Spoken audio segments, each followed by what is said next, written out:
Welcome to the We Earn Media podcast. Today we have a returning guest. Joni Sweet is with us. She is a freelance writer who focuses on travel, health, and wellness.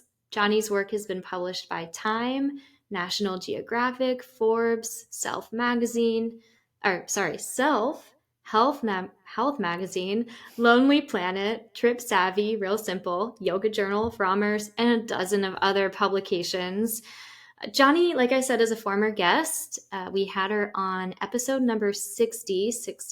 Go check it out if you haven't listened to it already. We spoke to her about pitching products, specifically a pitch that inspired her to write a gift guide for Forbes. It's a great episode where Joni talks about etiquette advice when it comes to offering a product to a journalist to test out and consider for gift guides, for example. But today we have Joni with us to talk again about etiquette in a different world. Welcome back, first and foremost, Joni, to the We Earn Media podcast.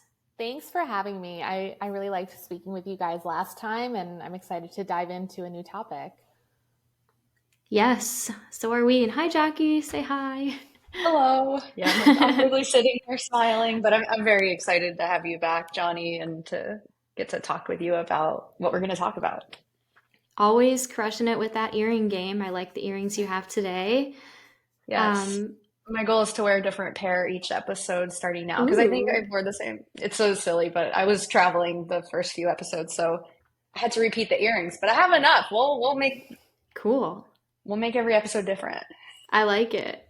Thanks. All right. So, Joni, what have you been up to since we last spoke? I follow along with your Substack. I'm a big fan. I've seen you travel to a ton of places. Tell us more.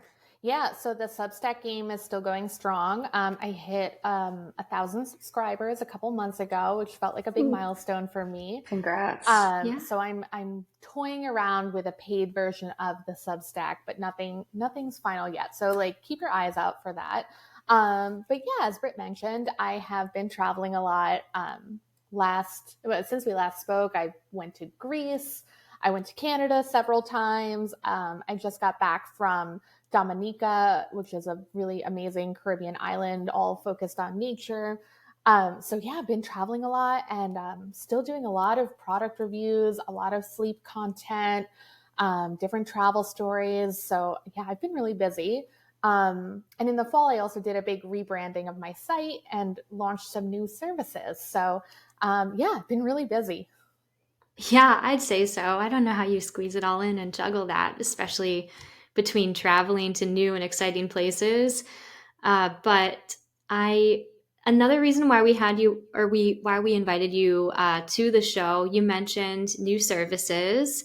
I did catch the information you shared about media training, and we'd love to talk about that topic today, if that sounds good to you. I'm really curious because it's something that you weren't offering the last time that we talked. What inspired you to start offering media training as a service? So I'll talk a little bit about the service first, and then I'll talk about the inspiration behind it. Interviewing is one of my favorite parts of the job. Like that to me is the best. You get to talk to really interesting people about the things they're really passionate and knowledgeable about. Hard word for me. So I love that. You get to learn so much from people. But no matter how much vetting you do about somebody and make sure that they have the expertise that you're looking for, sometimes their interview falls flat. And it's a shame because I know that they have the knowledge, but it's very intimidating talking to a reporter. And I think people get tripped up by that. They don't know what to say. They feel nervous. So they're not able to really let their expertise shine. So that's going on. And then meanwhile, freelance writing has been a roller coaster lately. I think any writer will tell you 2023, especially the second half of it, was really like rocky. There were tons of layoffs, publications were closing, rates were getting even lower. So I'm among like a cohort of writers who are now launching new services to kind of bolster our businesses and like use our expertise in different ways. So in thinking about that and in thinking about the problems some of my sources have faced over the years, I thought it would be great to leverage the expertise I have on interviewing to help people interview better. I've interviewed hundreds, possibly thousands of people in a wide range of fields, academia, medicine, travel, business, all kinds of fields. And I would like to use that expertise to really help experts learn how to speak to the media in a better way and feel really confident going into every single interview that they're invited to participate in. It's so easy to have your message lost if you are nervous and you don't know what to say, but I think it just requires a little bit of practice. So I launched a media coaching service. It's sort of built on a one and done model, meaning we meet for an hour, we do some mock interviews, I give you feedback, I help you finesse your messaging, and then I send you on your way. On the back end, I also create an action plan and a detailed follow-up report, compiling what we talked about and areas of improvement going forward so that they can continue working on it on their own. I love that. It's funny because it's almost the middle. It's almost like a whole universe where PRs and journalists collide, trying to figure out a way to say this that makes sense. But in my mind, I see both PRs diversifying their services and journalists, and they're like meeting in this world of media training. And it's fascinating to me. I want to get into the specifics on, if you don't mind, that prep work that you do personally. When it comes to media training, what I do for my own clients is mainly the clients that need hand holding. I'm very grateful for the fact that I have some clients who were just camera ready as soon as I started with them, or you're not even camera ready, but just, they can go on podcasts, they can go and take interview phone calls quite easily. And I didn't need to do much training for them. But for those that I'm not quite comfortable with yet, they tend to ask me, my first question, of course, is going to be about questions. They always ask me, will the journalist share questions in advance? And I can't recall what we talked about. I feel like we touched upon this topic last time we spoke. And I know a lot of journalists we interview have tons of different answers. How do you approach that question, first and foremost? I don't mind it. I see it as a little bit amateurish to ask, especially if it's coming from the PR person and not a random source that I dug up on my own.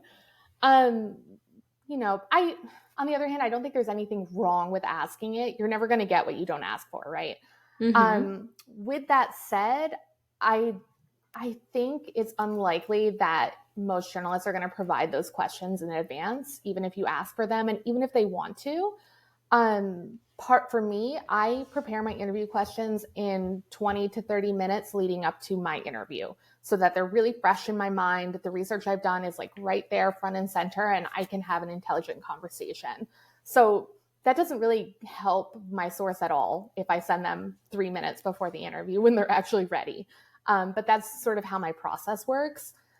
There are also some other problems. Some publications actually have policies against reporters sending their questions in advance. So the journalists, even if they want to send their questions, they might not be able to. And then the other thing is it creates a situation where your answers can sound really scripted. Some of the best quotes are like off the cuff and have a lot of personality, and they sometimes come when you've been asked a question you weren't expecting. If you prepare too much, it actually makes your quotes sound really flat. So, I would say keep in mind why you're being interviewed. Remember that you have this expertise already. If you didn't, you wouldn't be invited for the interview. So that should be enough to if you can talk about what you're an expert in, you'll be fine in the interview, even if you haven't had the chance to look at detailed questions ahead of time. Yeah, that makes sense. What about, wow, this question that I had totally escaped my mind. Jackie, did you have anything to add? I thought I saw you open your mouth. Yeah. Okay. I'm a little expressive. Video but is I did unmute. so different. It's fascinating. Yeah, I would never know that you had a question unless I wasn't watching you. So go for it. Oh, that's hilarious. I like that you mentioned the amateurish because I kind of had the same thought as when I have a client ask for me to ask, I don't, just because I care about how I appear to the journalist. So, my personal workaround, I've kind of talked about this with other guests. I don't think you and I have talked about this, but I try to make, if I pitch the story, I try to be very specific about the subtopics we could speak to, and that can be a nice way to kind of lead your client along or whoever you're representing. Or secondarily, ask if there's any sort of subtopics we should be aware of just in case. And then third, before I hand off the mic to you, is if there are any like topics that are off limits, maybe there's like an edge. Or for an example, I have a client that does a lot of like migration studies, for instance. Being clear about my spokesperson can talk about X, Y, Z. They might be a little limited if you ask questions about Y or whatever, certain other things. So that's just my little rant, but I'm curious what your thoughts are on that. I think that's really fair. I think, at the very least, the source should be aware of who they're talking to, what publication it's for, so they kind of know maybe the angle or the tone of the story. They can even ask what the angle will be.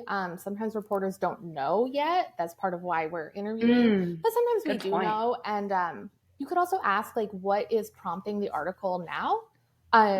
Sometimes, like, I've been assigned articles on new TikTok trends and whether or not, what people are doing on TikTok is like healthy or could cause harm. So if you ask sort of about the news angle, sometimes I can give you insight into like what the reporter might ask about and help sources prepare accordingly. Genius. I love that. It's cool. Okay, another debate that we have going on with guests when it comes to this topic is how do you approach when a PR person wants to sit in on the interview? How do you feel about it? It's not my favorite, but like there's no right or wrong answer. Yeah, it's not my favorite thing. I probably don't hate it as much as other journalists seem to. Like, I can work with it. But I think if you're going to do it, like, make sure you're on mute and, make sure you're actually paying attention so that if we do need the assistance you can provide, you're like there. Cause there've been times I've had a PR person sit in on the interview and they're just like gone. Like, okay, well, what was the point of that? At least be present and paying attention if you're going to do that. But sometimes they can interject a little too much and try and steer the message too much. I understand why that's done, especially for maybe more controversial topics. But what I work on is not controversial. It's pretty like straightforward, and I'm not doing like gotcha journalism. So it can, like, I think if you're going to sit on the call, like, have a pretty light touch, but be present and try to limit the distractions. Because I've also had PR people forget to mute, and then I can hear them talking to their colleagues, and it's very distracting for me and the source. So yeah, but better yet, like, let your source just run with it. They're going to be okay. If you've prepared them right, they'll be fine, and it'll be all right. That's great. Those are great tips. Has it ever been helpful in your world? Yeah, it has been helpful because sometimes a source will reference like a particular study or some other resource, and the PR person will be like the person there taking notes, being like, "Oh, we have to get that to her." So it provides good follow up. So there are opportunities for that to be a helpful situation, I think. Yeah, awesome. Good tips. That's key. Be a resource, not a nuisance. All right, cool. So when it comes to just common mistakes that you address with your clients or common mistakes that you see, what are those when you do your interviews? So some of these, the biggest mistakes are not having to do with even speaking or giving quotes. It's the situations that you put yourself in when you're doing your interview. So my biggest pet peeve is when a source is trying to multitask during our interview. Ew. I hate I've seen, it. sorry. It's awful. How do they do that? What are they doing? Okay, so frequently I have a story about that afterwards. I want to hear about that. Frequently, sources try and take interviews in their car. Story. Sorry. No, sorry. I remember that story. Sorry, Joni. I'm so curious. I don't think I can wait. It's short, but maybe you go first, Joni. I go second. Okay. All right. So I've had sources try and do their interview in their car, and they're like paying the bridge toll and driving in a tunnel, and like the phone's cutting out, and this, the speakerphone in the car is like not great. So and that's it's dangerous. It's dangerous, and you cannot present yourself in the best way if you're like driving a car and you're in traffic. No. It's not going to work. I've had people be walking around a city while doing their interview, and you can barely hear them because of the horns and barking dogs and, all the distractions. Even this week, I was interviewing a store manager, and they were running their store like while we were on the call. Oh, no. So that wasn't great, because they're like, I can hear the phone ringing in the background. They're like talking to customers. I'm like, you can't let yourself shine if you're in that environment. And I would rather we reschedule for a time that you can actually sit and be present for 15 to 20 minutes. These aren't like multiple hour long interviews. They're pretty short. So, ideally you're finding like a 15 to 20 minute window of time where you can really be focused and present. Yeah, that's good advice. Does that relate to your story, Jackie? Yours was probably more interesting than mine. I'll go ahead. I don't know if you're thinking about the same one, Britt. If you're not, I'm curious. If it's a different story, feel free to remind me in front of the audience if it's good. But this one, so Britt and I do this often. If a client can't take an interview, we'll see if somebody within our network can, even if they're not paying us, because we want to keep building good rapport with journalists, obviously, and that. So I was desperate to get actually a student loan expert, which we actually both work with, but separate ones. Either way, it doesn't matter. Neither of our competitors. Yeah, no, they swim in the same sea, but they're different. They do different things. Different fish. But that's TMI. Neither of our experts could go on this interview, so I found a third. It took me all day to find this person, and they were like, yeah, I'll do it. And then I watched the interview. It's TV, so I'm watching the interview later at night, and I hear like in the video Slack going off, and I look, and he's definitely got a dual monitor system, and that turd is like looking, and he's definitely reading Slack and typing in the middle of the interview as he's talking. Oh my God. And I'm like, good grief. So like, I did give him the oh my God. on TV. What was your feedback on that, Jacqueline? I can't remember. And that was the story that I was thinking of. I'm still cringing over it. Yeah, I remember being like, Britt, should I I'm grateful he helped me out, but at the same time, I feel like he needs to know that that's not okay. But I don't remember what I did, to be honest. I probably did tell him, or I might have even just sent the video and said, let me know if you'd like some feedback. And he just didn't ask for the feedback. I mean, it's hard because it's not your client. It's not my client, right? Yeah. So, super hard. And he probably saw it as like doing you a favor. Yeah. So very odd. Yikes. Yes, that's definitely a no-no. I hope that's not a common mistake, but who knows? I mean, I don't do video interviews for the most part, and like even if I did, they're not recorded for audience viewing, so I wouldn't necessarily notice or care if a source was doing that. But I would care if they're distracted. But if like the Slack message goes off and they kind of ignore it, I can move on. But right, that's different. It's like oops versus let me check that really quick. Yep, exactly. Very different. Well, that's a really good segue into what are your tips for on-camera interviews? Do you have any just quick high-level tips for people who are doing that? Yeah, I mean, again, it's not my area of specialty because I'm primarily working on web and in print. But I would say like have a distraction-free environment as much as possible. And I mean that like don't try not to have like kids and dogs in the room. Try and keep your background like relatively simple to the extent that you can. You want the focus on you, not what's going on in the background. And then this is another thing everyone can do, whether they're on a TV interview or a phone interview or whatever. Use the right tools. Most of my sources now, I believe, are doing our interviews on speakerphone or with like Bluetooth earbuds, like AirPods and things like that. Neither of those lend themselves to your voice coming through consistently clearly. Even just today, this morning, I was interviewing with somebody and like every other sentence she said was kind of cutting in and out. I think her AirPods didn't have a great connection. So, if I could like send all my sources a tip before our interviews, it would be like, please just like be on the phone or use a wired connection. Like I'm using wired earbuds right now. They're nothing fancy, but they have a built-in microphone and the wire ensures that you're getting a pretty consistent, clear connection to the audio. So, I would say like, don't use speakerphone. If you're doing a lot of these interviews, it might even be worth investing in an external microphone. You can get them for like $50, and your voice comes through like so much more clearly. Great tips. Yeah. And well, on that note too, you mentioned tools. How do you typically take your interviews, just out of curiosity?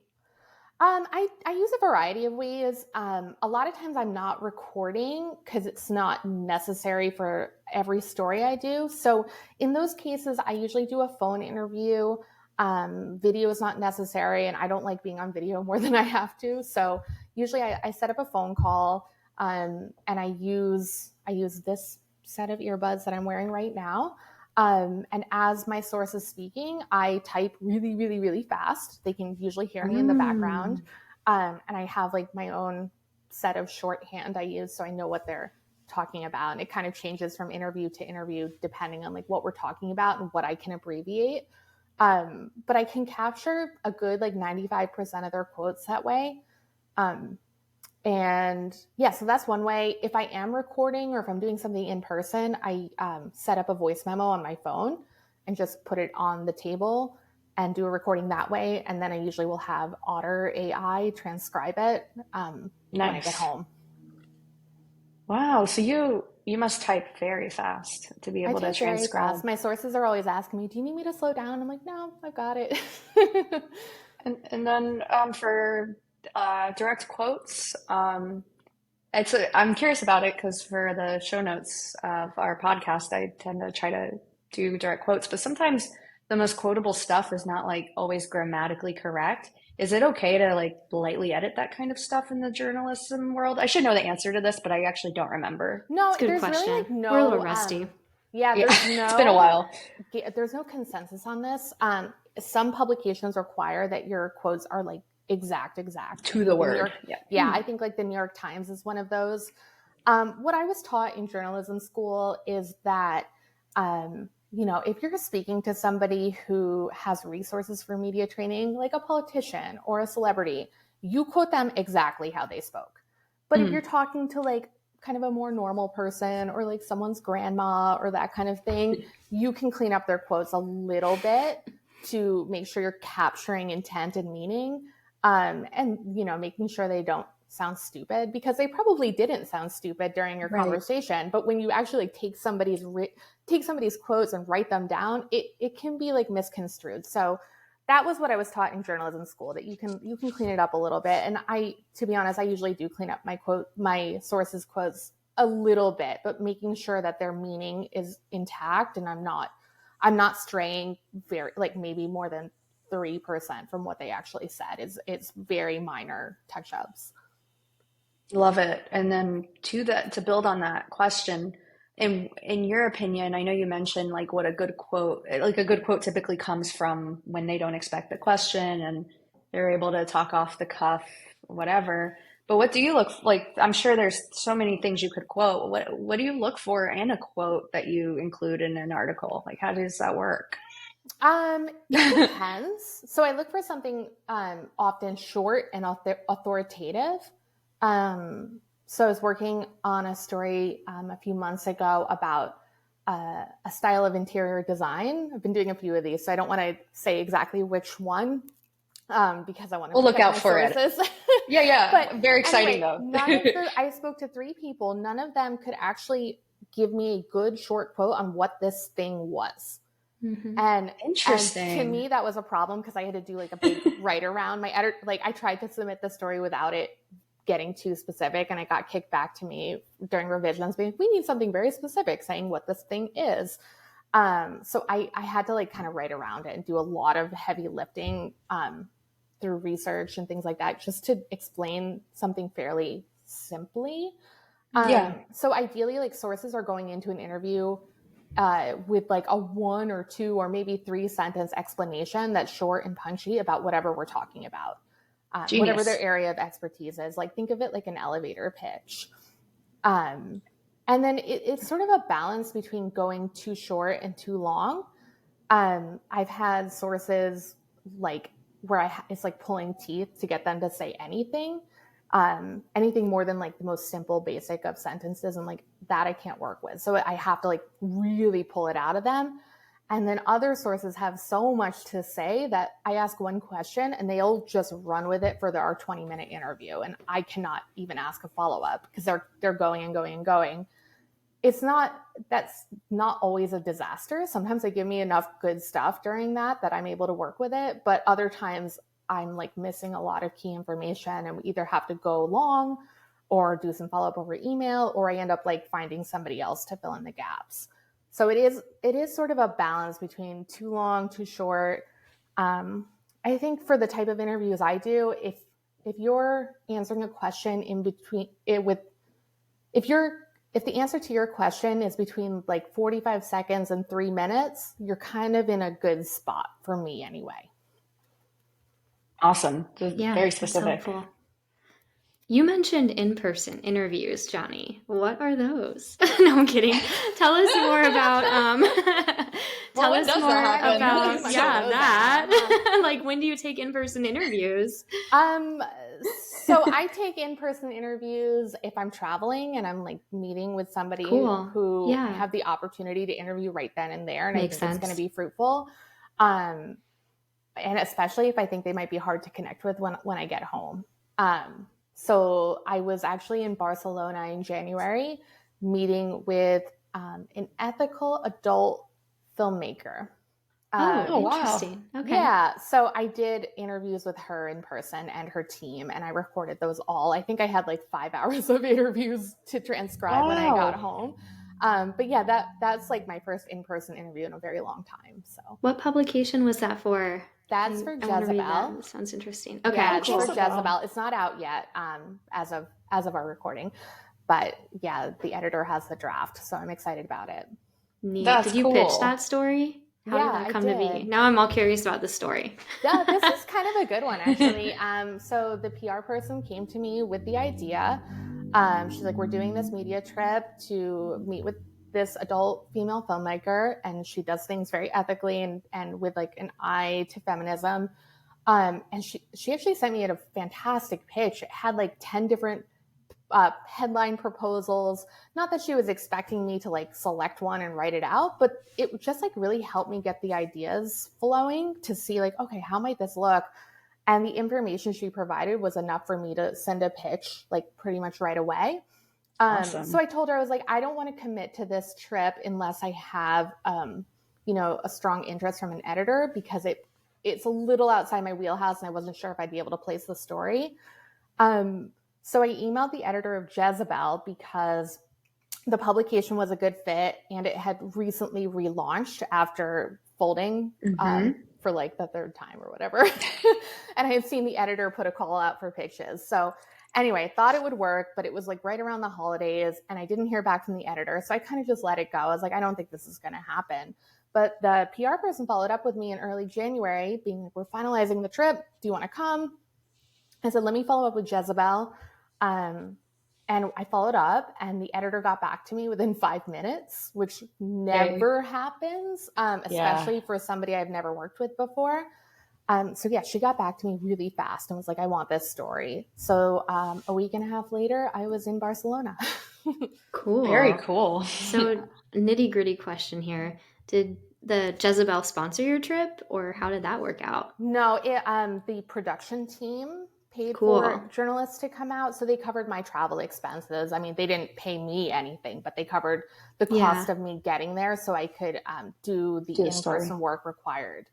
Very Neat. cool. Yeah, that's fascinating. Okay, cool. Yeah. Little Yeah. sidetrack there, but really great, really great answers, I mean, and honestly, it's going to be helpful. that story wouldn't have come into fruition if the PR person wasn't so great about her follow-up, because it's the start of the new year. I kind of like put 2023 behind me, wasn't thinking about old stories I pitched, and she followed up, and between her like great pitch and her diligent follow-up, we were able to make something really fun happen. And I've got like 2 or 3 other pitches based on the trip that I want to send out, so we might end up with more stories than that one too.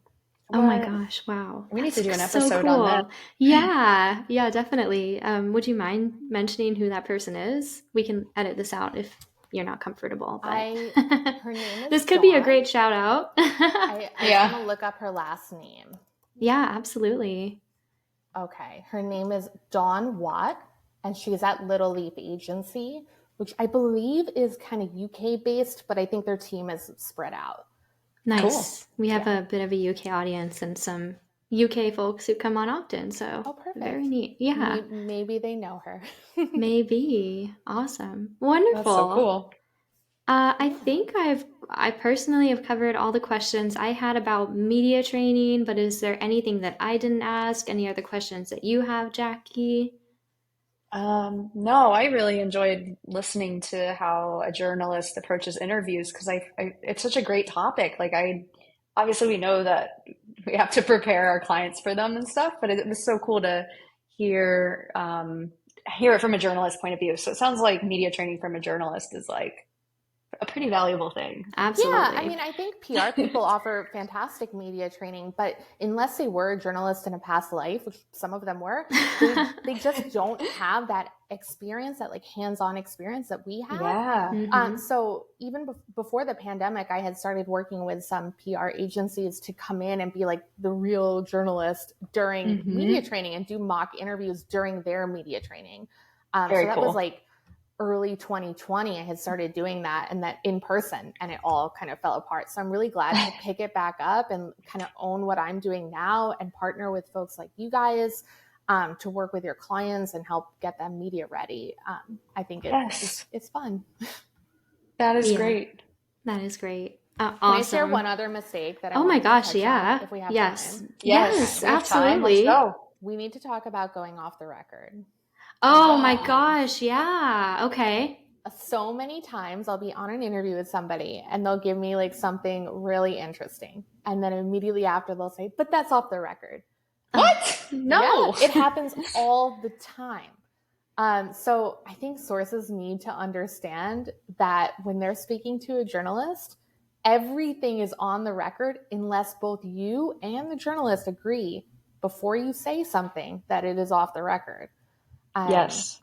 The type of work I do and the way I approach relationships, if somebody says something is off the record after the fact, I pretty much always respect it, but that's not going to be true with every journalist. And even then, sometimes I'll go back and say, hey, I know you said this was off the record, but could we talk about it in this way? I'll try and negotiate that.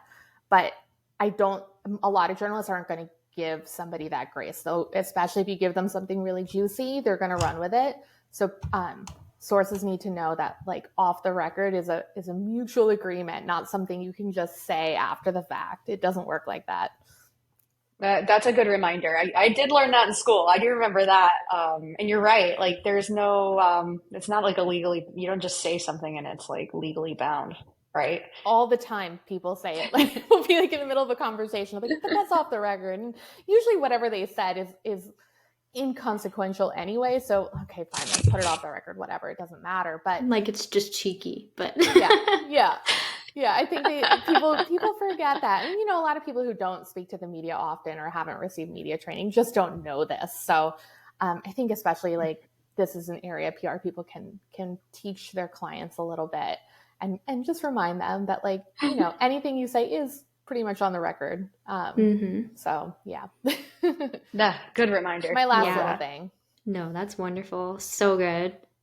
All right. Thank you. Thank you so much for coming onto the show, Joni. Thanks for having me. This was really fun. And anytime you want me back, happy to come on and chat with you guys. Yes. Actually, before you go, can you remind our listeners where they can find you online, whether it's X or Twitter, LinkedIn, how they can find your Substack? We'll have a link to that in the show notes, but just for the audio version. Yeah, so everything's pretty much under my name, Joni Sweet, and Joni is Jon like Nancy I. Sweet is how you would describe candy. Yes, that is my real name. So you can go to johnnysweet.com. You can go to @JoniSweet on Twitter X. You can look that up on Substack, and you should find my newsletter pretty much right away. But yeah, I always love hearing from people. Feel free to reach out if you heard the podcast and want to chat further. Always interested in hearing from people I haven't yet had the opportunity to talk to. Wonderful. Wonderful.